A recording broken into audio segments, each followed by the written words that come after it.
This is the story of 007. First Light summarized in 5 minutes. You won't believe what it takes to get a license to kill. It's not just about following orders, you have to make an impossible choice. You have to prove you can do what literally no one else can. This is the insane story of how a normal Royal Navy officer was turned into the ultimate weapon, 007. He didn't just get the number, he earned it through explosions, betrayal, and insane sacrifice. I'm going to summarize the entire story of James Bond's new game 007 First Light right now. The recruit. We don't start with fancy suits, we start with this guy. A 26-year-old James Bond in the Royal Navy. His parents died saving him in a crazy climbing accident years ago. He's a genius who runs on pure instinct, but he hates authority, and his bosses think he's a total liability. Then, everything changes. During a mission in Iceland, terrorists attack an MI6 research station to steal a satellite, and Bond's entire crew is wiped out.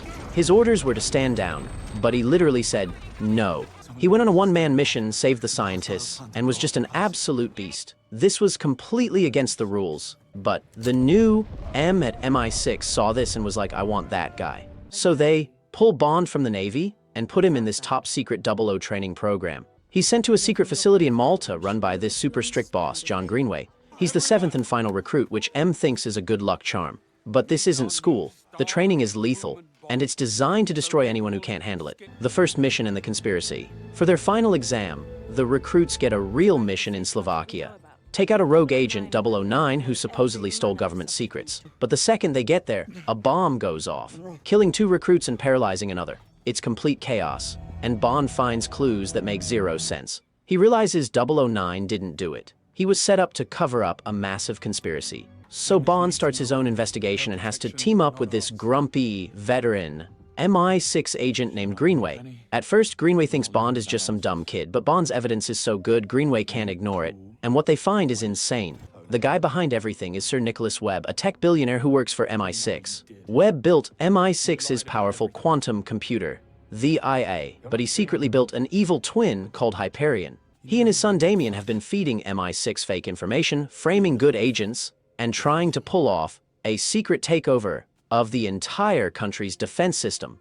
The global hunt. So Bond and Greenway chase these guys all the way to Vietnam to stop the son, Damien.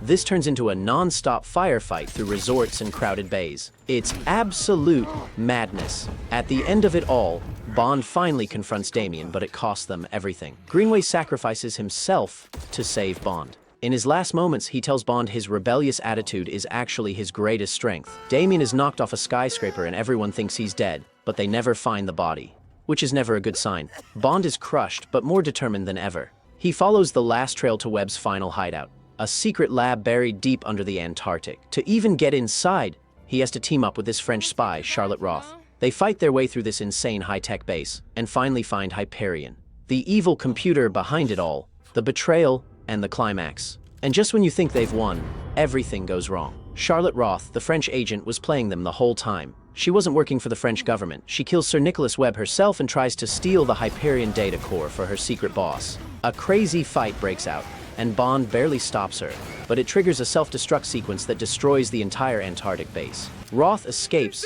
and Bond is left all alone. He goes back to London a hero, but it's not over. Damien Webb, the son who fell off a building, is alive, and he launches a full-scale military assault on MI6 headquarters. He wants revenge, but he also wants to steal the original AI, the IA. He storms the building in a freaking mech suit and almost kills Moneypenny. This leads to the final, insane boss battle. Bond is completely outmatched by Damien's tech, so he has to use his brains in pure rage. The fight is so insane, they crash through the floor into the water deep below the building. The freezing water is the ultimate weapon. It shorts out Damien's mech suit, turning it into a metal coffin. He literally drowns, trapped in his own armor. And Bond, completely beaten, starts to drown right next to him. The true ending.